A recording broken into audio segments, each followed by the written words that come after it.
USA Today has dropped a new 2025 NFL mock draft, so we are here to break it down for you. The order is their order. It's the Super Bowl odds stuff, blah, blah. Don't read too much into it. We'll discuss the players and the fits as well. We actually, for my original mock draft, the way to version, had the same number one overall pick here. It's James Pearce Jr. out of Tennessee. I sent this to Matthew Peterson, our Titans fan here, an alum, and he got mad at me for putting Pearce at number one, saying it was rat poison. It's just not fair. I can't do anything right. I love James Pearce, but I'm too high on him still, and you don't want the hype. So I can't be low on him, can't be high on him. Make it make sense. I think he's a great player, though. I do like Luther Burden a lot out of Missouri. Is he really going to go number 2 overall? I don't know. But the talent's really intriguing. I think kind of makes the Missouri quarterback look a little bit better than he actually is. Like the talent there. In theory, it's the number 1 receiver for Drake May. And, spending your first pick on a young quarterback and then spending more assets on him after an offensive draft last year, always down with that plan.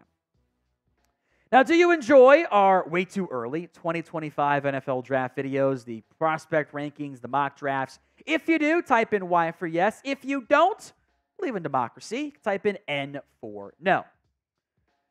Denver, as a Garrett Bowles replacement, takes Will Campbell out of LSU. Yeah, that's not an issue for me. Getting a potential franchise left tackle number 3 overall. Love it. So I'll preface this by saying I do like, I believe it's pronounced Deone Walker, though he's got some stuff that says like Day One Walker, which is kind of a fun nickname too. This makes 0 sense for Tennessee. They just huge human being, great athlete, moves so well, makes no sense for Tennessee. They have paid Jeffrey Simmons, and they just drafted T'Vondre Sweat in the top 40. Taking another defensive tackle, I don't get it. Weird fit that makes no sense to me. Great player, though. Carson Beck to the Giants. You ask the majority of NFL draft analysts, I think they take Beck, or at least the plurality of them. But it's not a great quarterback class. But if the Giants have the number 5 overall pick and they haven't signed somebody actually good in free agency or traded for somebody, and they might be taking quarterback this year. Wide open QB1 race, though. More on that in a little bit. Texas offense tackle Kelvin Banks to Washington. Like that fit a lot. Protect your franchise quarterback in Jaden Daniels. Another wide receiver, Tetairoa McMillan. He is a massive human being. You might have seen the highlight reels of like the outside the frame catch that he shouldn't be able to make. He finds the catch radius is absurd. The body control is really good for somebody that large. Now, would Arizona really spend back-to-back top 8 picks on a wide receiver? Is Matt Millen running this organization? I don't know about that, but it's a fun duo with Marvin Harrison. Fun, at least. Michigan's defensive tackle Mason Graham goes to the Vikings. That would make a lot of sense to me. DT's a big need for Minnesota. Trade down might happen because they've got no picks next year. But that is a logical. Talent is top 10 worthy in the weights early version, knowing things can and will change, and it fits a need. The Raiders take Shedeur Sanders out of Colorado. The circus that will inevitably follow the Sanders family around is a valid question mark. I actually like Shedeur a lot as a prospect. This ESPN hype from last year of guaranteed top 5 pick, guaranteed number 1 pick, straight up not true. It's just not, and I'm curious when Mel drops his new big board if he stands by that or not, or if he kind of backs off a little bit. But there's talent there, but also fair or not, got to win more games than 4. And you're going to have a tough time taking a quarterback top 10 that won like 8 games at the FBS level in 2 years. That's going to be tricky. Who do you think is quarterback 1 when it's all said and done for 2025? Sanders takes fewer sacks, better deep ball with middle stuff. Could very well be QB1. Sound off with a pinned comment of today's video. LSU's Harold Perkins here goes to Seattle. You're going to get Micah Parsons comparisons. I don't think that's actually fair. I am hopeful for what the initial version we saw of Devin White was and become a better coverage player as well. He is a bit of a hybrid. I think off-ball linebacker is his bet fit, though. But you can blitz him, too, kind of like Anthony Barr a little bit from that angle. I do think this is about the right range for Will Johnson here. Off the board, number 11 to the Saints. Really good cornerback. Was kind of an instant impact player early on in his career for the Michigan Wolverines. Hey, you might not have Marshawn Lattimore. I get that. You have Alontae Taylor, you have Paulson Adebo, and you have Kool-Aid McKinstry, though. Those are all like top, I think Adebo was like a top 80 pick, 85 pick. Another one? Again, I'm not sure that the need value matches up there. I do think the need value aligns for Benjamin Morrison. Between Will Johnson, Benjamin Morrison, and Travis Hunter, who we'll get to here in a little bit, the cornerback class at the top is very intriguing with top-end talent. Nick Scorton, the Purdue to Texas A&M transfer, very talented football player, had a really great year for the Boilermakers. Coming to see how he plays in the SEC. Again, I think that the range is fine. They just drafted Liatu Latu, though. They had they've got top 55, I think it is, picks from 2021 in Kwity Paye and Deo Odengbo.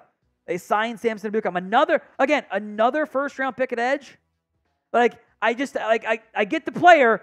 Did we commit the amount of time to going through what are the needs for this team? I'm not so sure. Now, you can go to prizepicks.com/CLNS, download the app today, and get a first deposit match up to $100. What is Prize Picks, you say? You should be paying attention for a long time. I've been a long-time sponsor here at Chat Sports. It is America's #1 fantasy sports app. Over 5 million active members. Get in on the daily action with your friends and become part of the Prize Picks community today. There is always action on Prize Picks, and this is the perfect time to try out something new as basketball is winding down. You've got men's and women's plus baseball. You can even try esports, by the way. And make sure to try out esports this month, because every Wednesday and Saturday in June, if your lineup does not win, you'll get your entry fee back. That's Counter-Strike 2, Call of Duty, League of Legends, and more. You can also do NFL season-long Prize Picks. Now, I'm taking the more than on all of these guys, because you're kind of already factoring in the injury risk. The numbers there, Mahomes passing yards, Dak passing yards, CeeDee Lamb touchdown catches, Micah Parsons sacks, all numbers that were less than what they got last year. They'll get there if they stay healthy. So go to prizepicks.com/CLNS and use code CLNS for a first deposit match up to $100. Link will be in that comment section and the description of today's show. Steelers take Quinn Ewers here out of Texas. I am not going to put in my first-round mock drafts right now. I just can't do it. There's talent there, don't get me wrong. But from a statistical perspective, the deep ball is not. And you can't make it in the NFL if you don't have a good deep ball. It's just not going to work. And we made big deals about, hey, does Bo Nix push the ball downfield enough? Does J.J. McCarthy? They got way more deep ball success than Quinn Ewers does outside of one good game against Alabama, despite having two of the fastest receivers in college football, a seam-stretching tight end. He had terrible success rates beyond 20 yards. That's got to be fixed. It has to be. The hype and then the name brand is there. The film was not for me. I hope he gets better this year. I really do. It'd be fun to have the Texas is back tweets every week as a yes for me. But I got to see more work there. Not to mention the footwork. It's personal, but I can't stand it. A little surprised Travis Hunter went 15 here. I'm going to limit him as an athlete. I think he can play both corner and wide receiver. I think he's that good. Now, arguments over where he plays, sure. I think he's good at both spots. I think he's really good. Like, of all the Colorado players and coaches, this is the one I'm like, yeah, put Travis Hunter on my team. Cornerback, wide receiver, little both. I think it works. Malachi Starks, the safety out of Georgia, probably is safety one for most people as we sit right now. Decent potential need for Jacksonville. Don't mind that one at all. It's really I think he was the best defensive back for Georgia this past year, and they had some guys go early. But hey, how do you value a safety in the modern-day NFL when it comes to round one? And also, how do you value a tight end? Colston Loveland is the pick here to the Browns out of Michigan. I think he would have been the consensus tight end too had he been eligible. might have snuck in the back end of the first round. Njoku, if the Browns wanted to, they could move off him after this year. I'd be a little bit surprised if they did because there's not that much cap savings. But looking ahead, be a pick for the short-term tight end too. They use 2 tight ends in that organization after all. So it's actually a pretty decent fit, I believe. Tetairoa Davis, who I actually appreciate. I think it was Doug Farrar who wrote this one for you the other day. I like him putting in these Arizona boys. I think I'm higher than most on him. They got some damn good football players, and Davis certainly is one of them. My only concern here, Jalen Johnson, Tyreek Stevenson, and Kyler Gordon. 3 first or second-round picks a corner. Who are you out on? Maybe I'd have more interest in taking a pass rusher here if I were the Bears. Chargers take Ollie Gordon. This would kind of be a Jim Harbaugh pick, wouldn't it? Add to the running game, right? Ollie Gordon was highly productive this past year, winning the Doak Walker Award at Oklahoma State. 285 carries for 1,700-plus yards, 6 yards per touch, 21 TDs. Big boy at 6'1", 211 listed size, but he's very talented. Abdul Carter out of Penn State. You might actually see some more Micah Parsons comparisons here for the Penn State boys. They've got some very talented players on this upcoming roster for them. Houston, I think, actually could be in the market for some more pass rush help. Opposite Will Anderson, they did pay Daniil Hunter. He's probably not going to be there super long term. We'll see about Dylan Horton. Adding a better third and Carter short term and your long term too, I actually do think is very intriguing. He might be the better Micah Parsons comp given the linebacker to edge kind of switch that's happened there. Like this fit a lot for the Jets. Emeka Egbuka out of Ohio State to the New York Football Jets. They need another receiver. They kind of have undergone some change there. And why not just make it the Ohio State wide receiver core? Garrett Wilson and Emeka Egbuka, put them together and let Aaron Rodgers or whoever the quarterback is have some success. I will have more NFL YouTube videos for you right here on the channel, so do not miss out. Hit that sub button right now. Jabbar Muhammad, number 22 here to the Atlanta Falcons. He was at Washington. He's transferred to Oregon, and he will be in the first-round pick conversation, I think, for really the entire time here.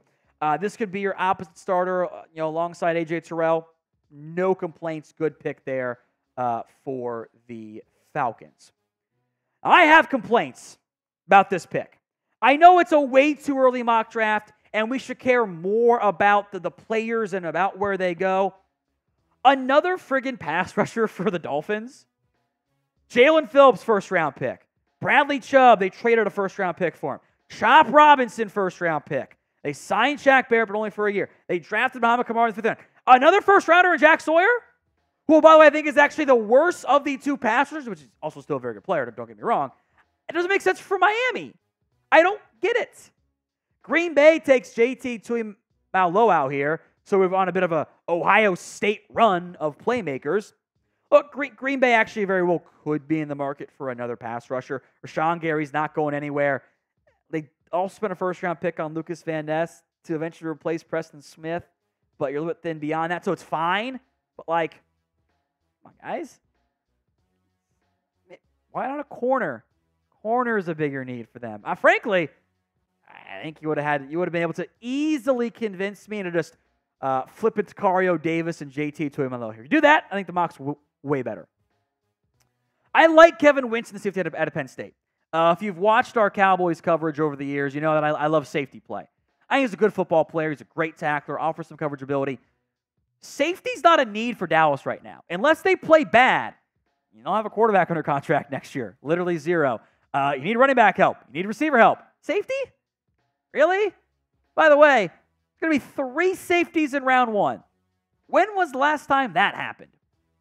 Now, I do think a kind of decent sleeper pick here for a team that always loves throwing assets at the pass rusher spot. Ashton Gelati, low-key, had 11 sacks last year for Louisville.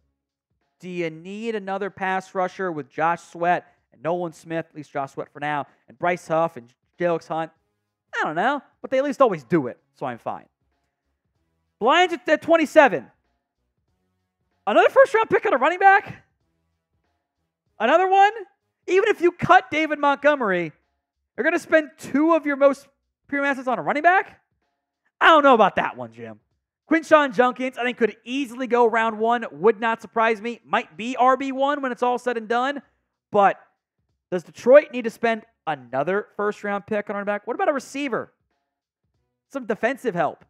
I would not like a running back pick when there's already Jahmyr Gibbs. You want to have 2. I get that. Maybe don't spend 2 first-round picks on it. Bengals take Denzel Burke here out of Ohio State. Now, I would assume Cam Taylor-Britt goes nowhere, and he ends up being your number 1 corner. Maybe the Daxton Hill, DJ Turner combo doesn't work on the outside. One of them plays nickel. Josh Newton was only a 5th-round pick, so I'm fine with it. This would be, though, 5 first-round picks for Ohio State. That's 1 shy of the record for most first-round picks from the same school in the same year. We've done this road before. I've seen some mock drafts where 8 first-round Ohio State players go. This is in previous years, and they had like 3, by the way. How many OSU players actually go in round 1? Let me know in the comments section of today's show. The Bills at 29 go with Jonah Savnaia out of Arizona, the offensive tackle. You've got Deone Dawkins. Maybe the Spencer Brown experiment ends. No complaints there. So the Ravens take the 3rd safety in this mock draft, Xavier Wampa. It's kind of like the Yeti creature from Star Wars.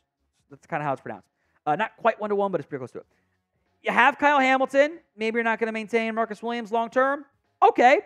I'd be kind of shocked if 3 receivers went in the, or 3 safeties went in the 1st round. I'm convinced this mock draft is trolling me, by the way. Trey Harris. Another friggin' what? No, what are we doing here? This doesn't make any sense. The Niners have too many wide receivers already. They're not spending another first-round pick on one. I like Trey Harris. It could be an early-round pick. Wouldn't surprise me. Another wide receiver? Really?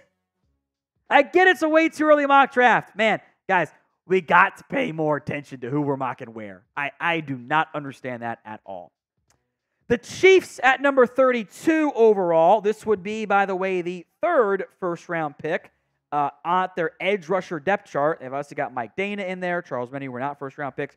George Karlaftis, Felix Inudike-Uzama, 2022, 23, and 25 first-round picks at edge.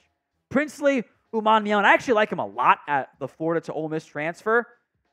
It's edge, it's premium position, but it's little interesting to me there. So who did USA Today leave off of their 2025 NFL mock draft? There are some names I want to mention. Let me know in the comments section. Now, we'll start mostly with offense here. Some notable players on the board. Offensively, couple good receivers, I would argue, led by Deion Burks. 2 offensive linemen I think could very well get top 15 buzz. Ernest Green, Emory Jones. Tyler Booker left off the board. If you factor out the quarterbacks, as they look like the number 1 pick odds from people out there, so it's James Pearce, it's Will Campbell, it's Mykel Williams. Wasn't in round 1. And I get that the number 1 pick is a little strong for me. But to not put him in round 1, one of us is going to look really dumb a year from now.